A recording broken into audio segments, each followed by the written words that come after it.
కొడుకుంటే నా కొడుకుని కూడా చంపబడుతున్నాడు. నా కొడుకు కూడా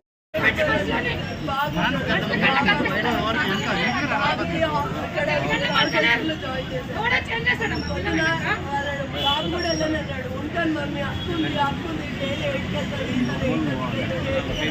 డైలీ ఆ పిల్లలేదని తెలిస్తే వాడు అక్క ఇంట్లోనే ఉంది. వెళ్ళాలనుకుంటే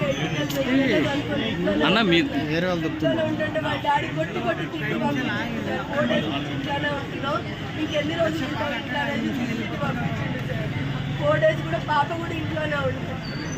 పాపకు హాఫ్ డే స్కూల్స్ ఉన్నాయని వెనస్డే థర్స్డే స్కూల్కి కూడా పంపించలేము. ఈరోజు కూడా మెసేజ్ వచ్చింది 18th నుంచి 23rd వరకు ఒలింపిక్స్ గేమ్స్ జరుగుతున్నాయి కేవీ స్కూల్లో. బాబు కొట్టంగా ఏడ్చిపోయిండు, తినలేదు, అసలు రాలేదు అనేసి మేము పాపని బాక్స్ కూడా కట్టి పెట్టినాం. స్నానం చేసుకొని బయటకు వచ్చిండే, బయటకు వస్తే సరిగ్గా స్నానం చేయలేము మమ్మీ. పోయి తిడితే మళ్ళీ వెళ్ళి స్నానం చేసుకున్నాం. సహస్రాలైనటువంటి అమ్మాయిని సుమారుగా 4వ ఫ్లోర్లో ఉన్నటువంటి పెంట్ హౌస్లో వెళ్ళి ఆ అమ్మాయిని ఘోరంగా చంపడం అనేది నిజంగా బాధాకరం. ఎందుకంటే తల్లిని కూడా చూస్తూ ఉన్నాం, తల్లి ఆవేదన చూస్తూ ఉన్నాం. నేను గవర్నమెంట్ కూడా అప్పీల్ చేస్తూ ఉన్నాను. ఇదే కాదు, పట్టాపగలు మియాపూర్లో పట్టాపగలు దొంగతనం జరగడం ఈ మధ్యలోనే.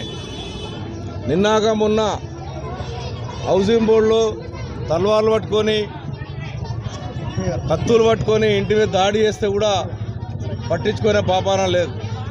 నేను మార్నింగ్ హౌసింగ్ బోర్డు ఇన్స్పెక్టర్ చెప్పాను, తల్వార్లు పట్టుకొని తిరుగుతూ ఉన్నారు, 5 మంది వచ్చి దాడి చేసి వారు ఇంటికి వచ్చారని చెప్పి మార్నింగ్ ఇలా ఫోన్ చేశాను. ఇవాళ చూసి ఒక తల్లి ఆవేదన చూస్తూ ఉంటుంటే నిజంగా మా అందరు కూడా బిడ్డలు ఉన్నారు, మనమరాలు ఉన్నారు. ఎవరు వాళ్ళకు శత్రుత్వం లేదన్నప్పుడు కూడా అంతా ఘోరంగా చంపడం అనేది, అది కూడా 4 మెట్లెక్కి ఆడపిల్లలను చంపడం అనేది దురదృష్టకర విషయం, బాధాకర విషయం. పోలీస్ అధికారులు దీని మీద సీరియస్ తీసుకోవాలి. ఇప్పటికే హైదరాబాద్ నగరంలో ఉన్న జరుగుతున్నటువంటి దొంగతనాలు కానీ, దోపిడీలు కానీ, మర్డర్లు కానీ విపరీతంగా పెరిగిపోతూ ఉన్నాయి. దీన్ని తగ్గించమని కోరుతూ ఉన్నాం.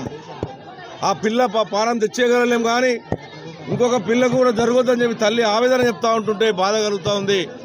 పోలీస్ అధికారులు ఆలోచన చేసుకోవాలి. ఇప్పటికైనా law and order, Hyderabad law and ఆర్డర్ని సక్రమంగా పరిస్థితి చేసుకోండి. డీసీపీ గారు, మీరు రోజు టెలికాన్ఫరెన్స్ కాదు, పగల ఈరోజు ఒక గంజాయి తాగుకుంటా, గుట్కా తాగుకుంటా డ్రగ్స్ ఎరుగుతూ ఉంది.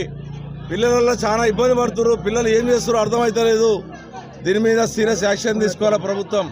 ఈ ప్రభుత్వం వచ్చిన తర్వాత ఎన్ని మర్డర్లు అవుతూ ఉన్నాయో, ఎన్ని మానభంగాలు అవుతూ ఉన్నాయో, ఎన్ని దొంగతనాలు అవుతూ ఉన్నాయో, ఏ రకంగా జరుగుతూ ఉన్నది ఇలా ప్రజలు గమనిస్తూ ఉన్నారు.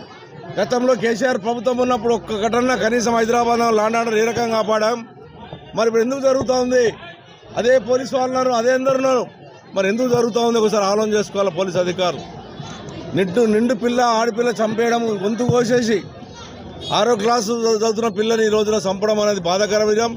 ఎట్టి పరిస్థితుల్లో మీరు వాళ్ళని పట్టాలి, ఎక్కడున్నా శిక్షించాలి, కఠినమైన శిక్ష, మామూలు శిక్ష ఉండదు వాళ్ళ మీద.